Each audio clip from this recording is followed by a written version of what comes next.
Thanks for tuning in to Let's Talk Luxury. If you enjoyed this episode, please be sure to follow, rate, and share this with someone you know that would like to know more about the finer things in luxury and how things are done differently. I'm Alex, and I'll catch you next time as we keep defining what luxury really means. Y'all, it's Let's Talk Luxury. We're back for one that I am so excited to share with you all. Chef Mike, what's good, my guy? Man, life is good, brother. Right?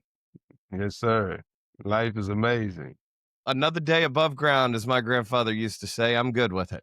Absolutely. Well, my parents used to say another day in paradise. Too bad I'm not there to enjoy it. That's the truth too, right? That's the Yeah, truth. So both, are right. So absolutely. well, we're thrilled you're here with us on Let's Talk Luxury. And today you have a lot of things to share with us, but give us your bio, your opening, your background, Chef Mike. My name is Chef Mike True. I've been a chef for 17 years. I've been in the culinary field. I'm self-taught. I've traveled the world. I did culinary exchanges in Zambia. I've competed in James Beard Award-winning contests. I won the Hot Chicken Festival in 2013. So I've really been centered in community and culinary for quite a while now. And 7.5 years ago, I decided to take it 100% plant-based. So I took all of my skills and knowledge of working in fine dining, and I converted it into plant-based and culinary living. And I created a lot of different protocols and programs that help people accomplish those goals of staying having the right amount of nutrients, because a lot of people suffer with nutrient deficiency when they want to go plant-based because they just loading up on carbs and micronutrients and not understanding how to get the macros out of a plant-based diet. So my bio is, I love the community, and my slogan is, and my mission statement is, may the nourishment of the earth be yours. I love that. Love that. How'd you come to it? Tell us more about your mission statement. I love that. So my first restaurant that I opened for myself was called Happy Café, Hapi Cafe. And Happy is the Egyptian god of food and nourishment that brings the silt up the Nile River to fertilize the lands in Egypt. So Happy at one point was a higher deity than Ra. And Ra is the sun god that got us where we're at in this whole sun worship religion. That's a whole nother topic when we talk in theology. So Happy was like a hermaphrodite god that was male and female that brought the nourishment to the people. So that's how I came up with May the Nourishment of the Earth Be Yours, because for my first restaurant, I went into meditation to figure out what I was going to call it, because the opportunity came about so fast that I had to create a menu, create a business, create a name, all in like 2 days. So I sat in meditation for 5 minutes, and what came to my head was find out who the Egyptian god of food and nourishment is. I don't know why that popped in my head, but that's what popped in. And when I researched it, the first thing I saw was happy. And that's where we get the word happiness from, because the ness means body of land, happy means water. So that's what brings happiness together, is the water and the earth in perfect balance. So may the nourishment of the earth just came about from that name of that business. Wow. See, we needed to go there. That was beautiful, brother. Beautiful. My goodness. Well, did you have like a major, aha moment that made that turn into plant-based? I did. Back in 2017, I went to Africa to do a culinary exchange, and I stayed until 2018. Ended up spending the New Year's there, and I was still eating meat when I went, and I had a daughter on the way, and I didn't want my daughter to be raised the traditional American way. But while I was in Africa, I was eating the meat, going to the butcher shops, and it didn't look appealing to the eye. So I walked in, I was like, why does the meat look like that? And they was like, because it's real meat. It's like, if I was to cut your arm off right now, it's going to start to decay and break down. It's not going to stay bright red looking for weeks later. So the food that you have in America is pumped full of preservatives, chemicals, and dyes to make it look appealing to the eye. And that has something to do with the whole food and industrial industry movement back in the 70s and the 80s, when they started actually even pushing meat, because meat wasn't even pushed as all of these protein rich, nutrient rich. It was never that. It actually wasn't even that big of a market. Like vegetables and farming was a lot bigger than meat. So when I was in Africa, I was just eating the food and it was delicious. And I came back to America, went to Washington, D.C., and I ate a Caesar salad with chicken on it. Felt horrible. Then I ended up flying to LA and stayed there for a week and did some culinary stuff there. And I ate one time, the whole time, 7 days in LA. I ate in an Italian restaurant. I remember I ate a chicken parmesan and I couldn't eat anymore the whole time I was there. I was throwing up. I didn't have food poison. It just felt like the food wouldn't digest, like something was just off. Yeah. And that was my aha moment. Like something ain't right. But I've been a food safety manager since 2009. So I did the whole year of food safety courses, learning all about foodborne bacteria and all of the temperatures and everything that has to do around food safety in the kitchen from a health department standpoint. Once I learned all of that, I learned about all of the worms that's in pork and the way chicken is manufactured, the way beef is manufactured. So it's like I had a choice. I have all this knowledge. So do I do something with it or do I continue to live in the matrix and eat myself to death? Yeah. Literally. That's why it's Yeah. called a diet. The first three letters of diet are DIE. I don't believe in a diet.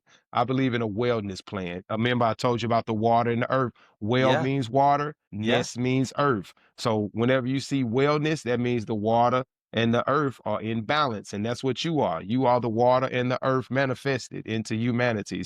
If you Mm. take care of the water, you take care of the earth, human experience will be amazing. So Mm. that was my aha moment, coming back to America and realizing that although we are the land of milk and honey, somebody done poisoned it. Somebody, somebody licked their finger and stirred it up.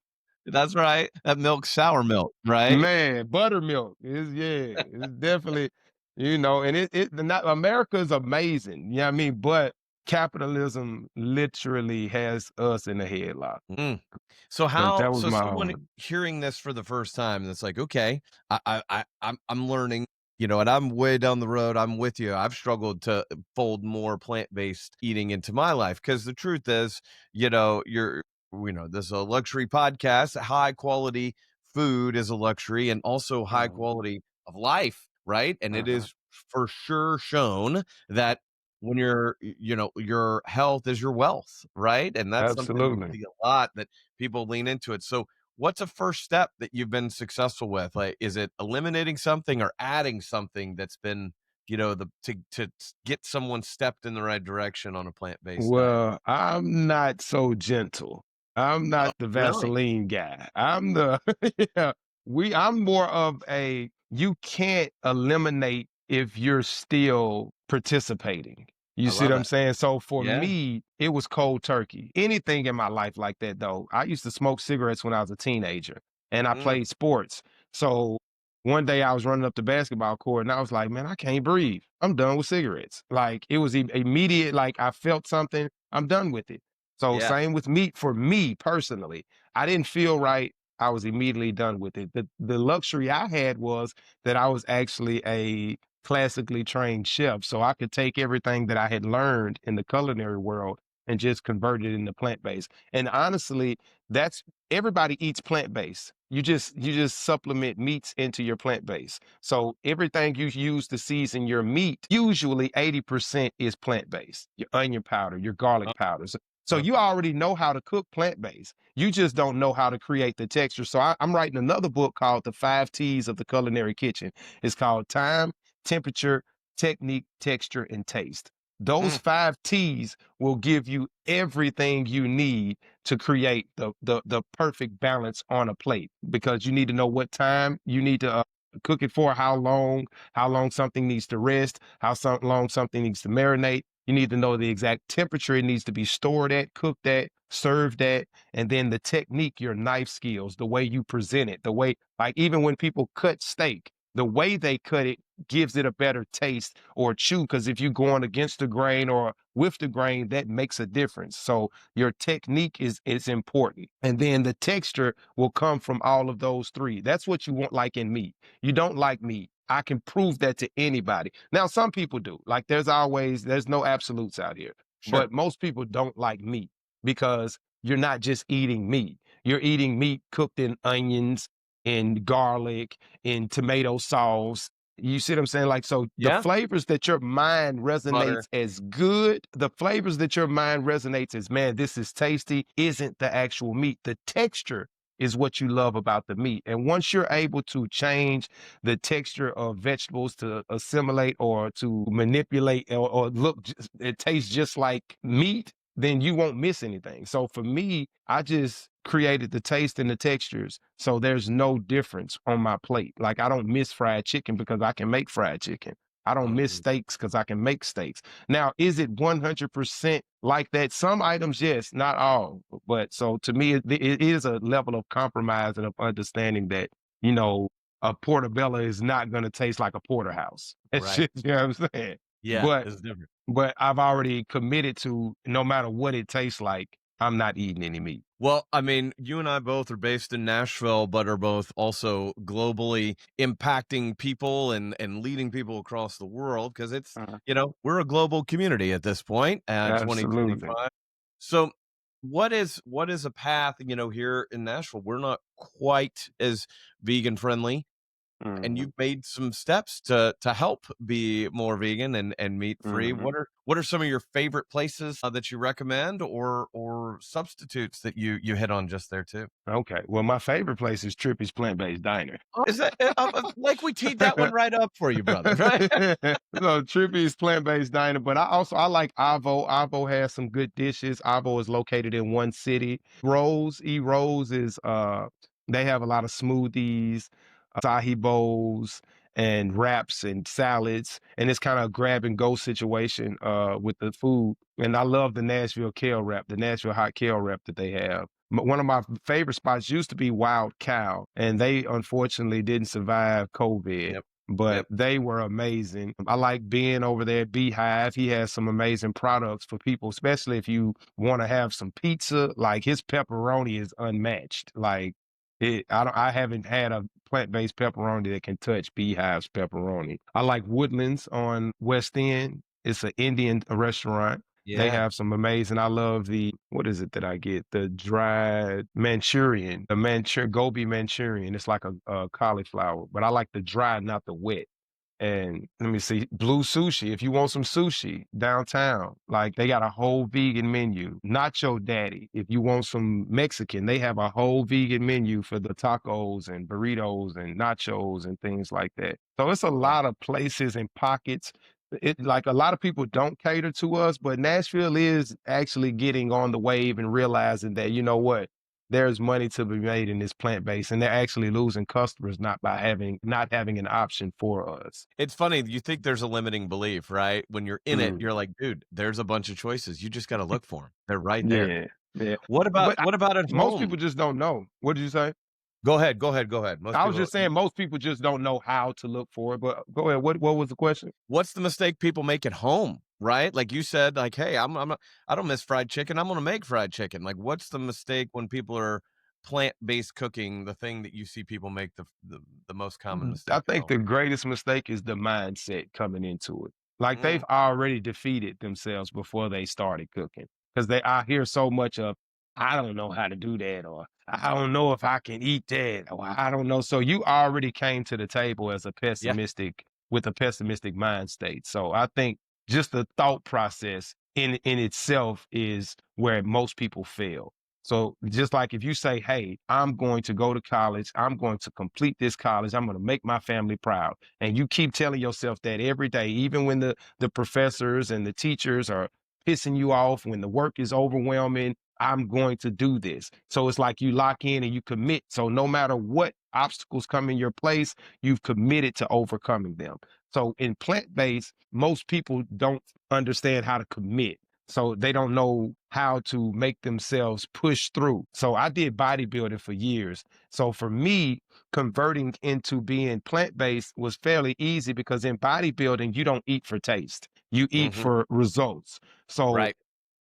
when I initially started, a lot of the textures, it was too soft. I felt like all of my food was soft, zucchinis and mushrooms and rice. And like I didn't have any chew. And then Yeah. I found oyster mushrooms and I took an oyster mushroom and fried that thing like chicken. And man, I ate oyster mushrooms for about 2 weeks, buffalo style, barbecue style, you name it. Then I started frying cauliflower and then I learned how to make hearts of palm fish. And I started to get my texture game together. So Yeah. I think that most people fail just because in their mind they really hadn't committed to it. So the first thing you should do is ask yourself, why am I doing this and what am I willing to do to accomplish my goal? And it might be eating something nasty or not eating at all. I didn't eat for 40 days and 40 nights at one point on my journey just to prove to everybody that the human body does not need what you think it needs.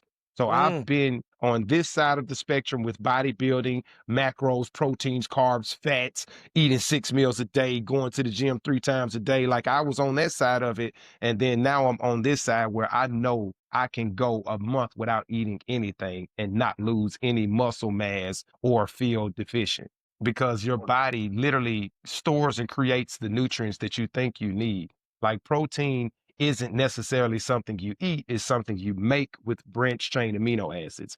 So with the mm, more branched chain amino acids you eat, that's going to create protein synthesis. So you don't necessarily eat protein, you eat branched chain amino acids, and then you got these little, like I call cell warriors, that go to work and start assimilating and putting together protein bonds, which create what we call MBPs or muscle building proteins. So understanding that you don't need, like we're a microorganism, not a macroorganism. mhm. So microorganisms and cells is what creates the human experience, not macro. So the heart, we see the heart and it's like, oh, that's big.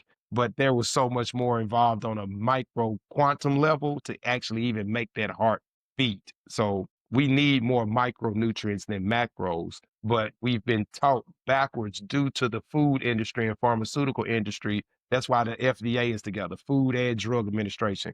Why are the same people who administer the drugs watching over our food? Because Mm. all the Western doctors took a Hippocratic oath. And what did Hippocrates say? Let thy food be thy medicine. But the difference between medicine and poison is dosage. So they've understood that the way we control the narrative of the world is control the stomach and the head will follow. So Listen, I feel like I'm in church with you, right? Like, this is great. I know your passion. I love and support it. This is praise the amazing. earth. I mean, right? I'm about to go, and I couldn't agree with you more. Like, there's no like one in or one out. Like all in. Like we are Yeah, doing this. I'm not going yeah, back. I yeah. see the path Commitment, here. commitment, So good. Well, commitment is key. if someone was failing at home and they were looking for a place to get some good micros in Nashville, you happen Mhm. to know a place like you mentioned Trippy's, Yeah, maybe? Trippy. So right now, Trippy's is going through a rebuilding process. So I've been running a food truck for 3 years alone. And now I want to change it up a little bit. I want to start not being so available to the public, being more private, dealing with more private clientele, more Yeah, personal chef experiences, because their thing to do is to start researching because you research everything else. Like people go plan trips to go to Greece, Santorini, or however you say that. So you're gonna find out where the food is at, who's the best, where's the best nightclubs. yeah, You don't yeah, go on no vacation without doing some form of research. By the time you made it to Jamaica, you knew exactly, you had a whole itinerary together. yeah. That's right. Put that same effort into your health. You see what I'm Yeah, saying? Chat yeah, GPT, all you had to do was say, hey, Chat GPT, I'm looking to supplement meat out of my diet. Give me 50 alternatives that I can for beef. And it'll give you every alternative for beef right there. And then you can pick, okay, well, I like mushrooms, I like jackfruit. Okay. Now give me some recipes for jackfruit or give me some. Now they may not all be tasty, but that's where you come in with your own individual tasting palette. You add whatever you want and take out whatever you want. There's no absolutes in the culinary world. You can put mhm, cherry on cod if you want to. You can mhm. make a blackberry sauce to put on top of a portobello. Like there's no rules in the culinary. Well, I had a niece that used to eat peanut butter and mayonnaise sandwiches. I thought it was disgusting, but she couldn't get enough of it. Look, you do you, right? You Yeah, do you, there's no and rules. That's what we need to understand too. There are no rules. Do whatever you want to do. Eat a pickle on top of tofu if that's what you want to do. If you go like ahead. it. Man, so good. It's so good. Tell me, you mentioned you're looking to expand into some private chefs and some private events. Tell us what that ideal might be or what you're offering would. Well, so we just did a event at Duco. So we Yeah. took over Duco's for a night and did a plant-based pizza party. We sold over 120 12-inch pizzas in 3 hours. Like, Wow. it was crazy. So for me, it's more of creating experiences so that people can experience it, because with the restaurant, that's a choice. You'll wake up and be like, "Yeah, nah, I want a real burger. I don't want no plant-based burger." I've even Right. heard people say, "I work too hard to eat vegan," like, whatever that means. You know what I'm Yeah. saying? So Yeah. what I'm doing now is just trying to create experiences that give you to be able to be a vegan for a night and understand what it's like. But also, if you are somebody that doesn't like going out, you can book me to come to your house and show you firsthand how to prepare this food. I can, like you, we create a menu. A lot of people like macaroni and cheese. They like, man, I ain't been able to have a good macaroni and cheese since I was vegan. I put my macaroni and cheese next to Kraft or whoever makes the best macaroni and cheese in the world. I can put my plant-based macaroni next to it, and in a taste test, you would not be able to tell the difference. If I Hmm. put two macaronis next to each other and you say, tell me which one is the real macaroni and which one is plant-based, it'll be hard to identify. So for me, you can book me and I can teach you how to fill those gaps and feed your family plant-based. So what I mean by personal chefing is just actually getting more hands-on with the people and being more available to the people, because working with the truck, I was open 7 days a week. So I didn't have any other time left to put anything else on the books without overexerting myself. So it Mm. was kind of pulling it back, getting more family oriented, because I'm all about family. And I noticed for the last 3 years, I've been seeing my family in pockets. You know what I'm saying? So Mm. it's like I want to see my family in purpose, not pockets. Yeah, that's right. Because I mean, we only get this one life, and it's short, right? It Yeah, and can when and you does got get little away from. ones, like I got my daughter 7 now. I just remember, yeah, I mean, her being a baby. So, and my oldest son is 27. So it's like Mm. I just remember him being a baby. So they don't stay little long. And Yeah, if you don't put that core memory and that time in now, we're wondering why the children are doing what they're doing, because everybody's just working. Like, doesn't mean you're a bad parent. It that's just right. means that you have to keep the lights on, keep food on the table. So you don't have time to ask about how was your day? Because by the time you get home, it's get you a bath, get your homework done, let's get started for the next day. It's robotic. So for me, I had to get out of the robotic rat race for No my doubt. own personal mental health. Well, and once you're there, you're even more vigilant about, like, I'm not going back, right? Like, Yeah, I'm not getting yeah, sucked back in. Well, if you yeah. had one dish that you were gonna have someone to say, to convert them or to have them be like, "Oh my gosh, vegan," what would it be? I would give them some of my plant-based soul food. Okay. Like, I can't say one dish necessarily, because it's like, to me, a lot of stuff complements itself, but I would do the fried chicken, oyster mushrooms, macaroni and cheese, and collard greens. And I'd Woo! make a good cornbread on the side. So I'd get you a soul food plate and hand you some hot sauce and be like, if you ain't satisfied after that, you can't be satisfied. Now how you get your collards right without the bacon? You What's the don't need bacon. So what I use it, I never, even when I worked in, like, cause I was I seen you had asked me a question about how did I get the name the Sauce Boss. That was one of the Yeah, questions you're gonna ask. So yeah. I used to be the saute creation chef for the Palm downtown. So that they do a lunch menu special every day. I was the guy that created that every day, the special. So for 8 months, I used to create a different sauce with my fish that I made. So for 8 months, it was a different sauce. So they every time they was like, "All right, Sauce Boss, what's the sauce today?" Because I made it a point to never create the same sauce. But it started getting to the point where they were like, "Hey, that red sauce you made last week was amazing. Let's run that back." You know what I mean? Yeah, So yeah. I had to start remaking. But for like 8 months, I would make a different sauce every day. And they started calling me the Sauce Boss. It made me lose focus of what we was actually talking about at first. But moral of the story is, The dish to convert somebody. the dish to convert somebody would have to be, to me, a whole plate. You know what I mean? Because you can't just take a bite of something and be, but you asked the collard greens, how do I get them to taste like that? I never used fat back or bacon or anything, because I used to hate that as a kid, that big old piece of fat in Yeah. my greens. So I hated it. So I've been cooking my greens forever without animals. So what I use is dehydrated vegetables and soy sauce. So the umami from the soy sauce, and I use mushroom extract. So mushroom extract gives you that umami. So whenever you're tasting something and understanding the flavor star, so that's one key. Google flavor star. Once you understand the flavor star, then you can literally cook anything you want and make it taste good because you got bitter, sour, salty, bitter, Savory. sour, salty, savory, and sweet. That's what it is. And then spice isn't a flavor. Like spice is actually an immune response. You know what I'm saying? So people don't realize eating a pepper isn't flavor. It's actually your immune system saying, hey, something ain't right. I'm on fire up there. Like this is what you're feeling. That's why you start sweating. So spice isn't in the flavor star, even though they incorporate it to a degree, but each one of those, like you can connect. So that's why you got sweet and sour or sweet and salty, or like, so if you look at the flavor star, you can tell like, okay, this dish has too much salt. What can I do? You can't add certain stuff to it. Like if you were to just dump sour on top of the salt, it'd be horrible. If you were to dump bitter on top of the salt, it would be horrible.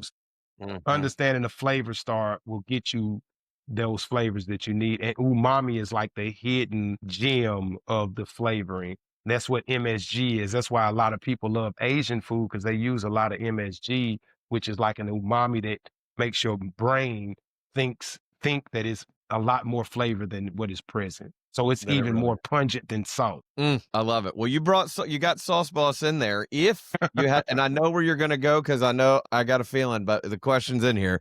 If you Mhm, had to pick a sauce that mhm. was reflective of you as a chef, what would it be? Man, my favorite sauce when I was a chef was a roasted red pepper cream sauce. I feel Okay. like I can use that. I can put it on pasta. I can put it on proteins. You can put it on vegetables. But I love a roasted red pepper cream sauce. But my sauces that people go crazy for, I used to have a happy sauce for the Happy Cafe, and Yeah. now I have a trippy sauce for Trippy's restaurant. So those are what like everybody loves at the restaurant now. But if I was in the culinary, like I needed to make something off the fly real quick, Yeah. like I'd do a roasted red pepper cream sauce. Like it's fire. Ready to roll. All right. Two final ones as we go. In your chapter, in your book of life, what Mhm. is your current chapter and what is it called? It's called Living in My Purpose and Taking Back My Daily Life. That's what Hmm. this chapter is called Regaining My Footing because the world literally you'll find yourself sucked down this vortex and years will pass by and you'll be like, wow, how did I even pivot into that direction? So right now I'm purpose driven. I'm focused on profits, but I took a major profit loss by even stepping back to regain this clarity and be in my purpose. So right now, my chapter is purpose on purpose. I think Yeah, everybody could benefit from that. Purpose on purpose. Well yeah, said. Chef absolutely. Mike True, you have been an absolute pleasure. We're so glad. We've been looking forward to getting with you, and thanks for peeling out time. If people want to be in touch with you, what platform, what medium is your connection of choice? Man, I love Facebook. Facebook, I'm an old school guy, so I Okay. came from the MySpace era. And so Facebook is cool. IG, TikTok, you can just Google Chef Mike True, ChefMicTrue. You can check out my products on TrueToEarth.com. I own True to Earth Organics.com. That's TRUE, the number two, Earth, EARTH, Organics, ORGANICS.com. I know it's long, but You True to got Earth it out. Organics.com. Yeah. And I just wrote a book called The Alchemy of Oneness, which basically will let people know how I think and why I think the way I think. Because we live in a world of division and religion and all these different gender roles. Like we live in a world of labels. So for me, I truly believe we are one and everything comes from a oneness.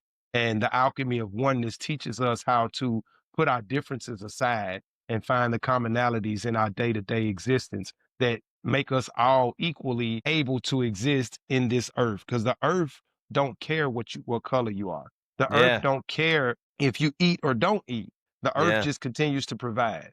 So anything that you think is value comes from the earth. Your car, or you drive a Maserati, Guess where they got the parts to build that Maserati? Earth provided it. Yeah, I mean, you love steaks. Guess who gave you the cow or whatever? The Mm, earth. So we've started to look at earth as a resource rather than a relative. The mm, earth is your greatest mother. mm. So you need to honor your mother. And the best way to heal the world is heal the water, heal the womb, you're going to heal the world. So we got to make life a lot more easier for our women. You see what I'm saying? Like if the No women could doubt. actually focus on being mothers instead of being providers, then the children are being misguided. So, for me, it's all about getting back centered and focused on what's really real. And that's the earth. Like I don't feel like there is no greater gift to humanity other than earth itself.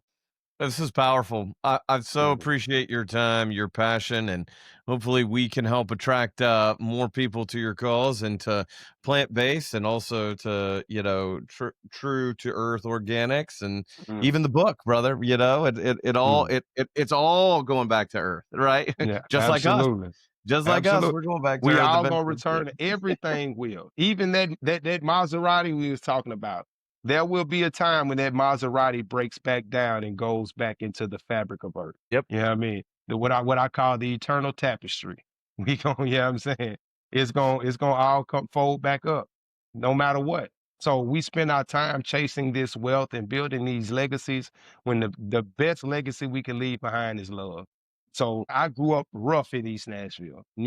I wasn't always a kind person, Yeah. but the legacy that I'm choosing to leave behind is a legacy of love and light and community and comfort, not hatred or division or even separatism for whatever reason, whether Mm. it's gender, color, racism, vegan, meat eaters like iPhone, Android, like you see what I'm saying? It's this division doesn't stop. So we gotta find some common ground. I totally agree about that. That is the path of love is the key language and the path to it. So Yes, good. sir. Any five closing thoughts as we wrap? Man, I just appreciate you bringing me on here, brother. Giving me the Yeah. opportunity to let people dive a little bit into how I think and what I'm doing, and just give plant based a try. Don't put your mind around something you can't conceive. Just try it.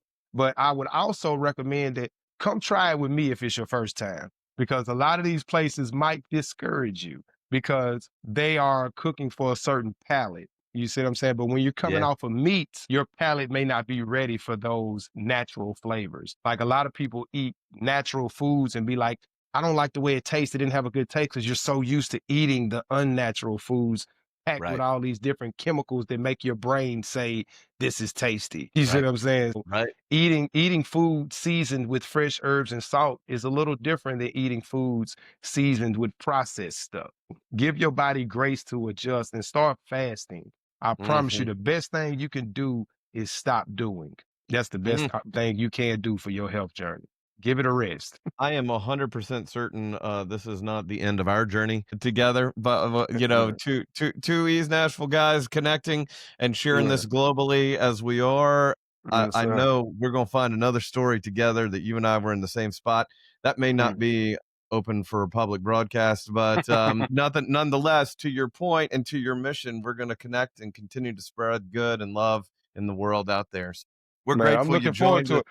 it. I'm looking for land too, so we need a good realtor that can, you know what I mean? Because Here we I are. wanna get some I just got rid of 48 acres. I wanna find something closer to Nashville that like I can build this sustainable community of culinary and consciousness. So Yeah. I wanna create a place where conscious meets culinary. So we get back to earth and get back to our mind. And that's what, like I said, the alchemy of oneness is all about: mind, matter, and spirit.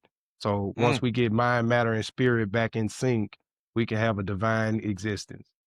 Well, So we I'm will with have you, a brother. divine dinner together, talk about real estate and plant-based, make the world go round. Man, let's do it, brother. Let's do it. I know Let's you got do it. somewhere to be, man. I would do this all Yeah. day with you, but I don't wanna hold you, Man, so it's all good, brother. yeah. Appreciate you so much, man, and we'll see you soon. All right, man. Peace, man. All right. Talk to you. Good job.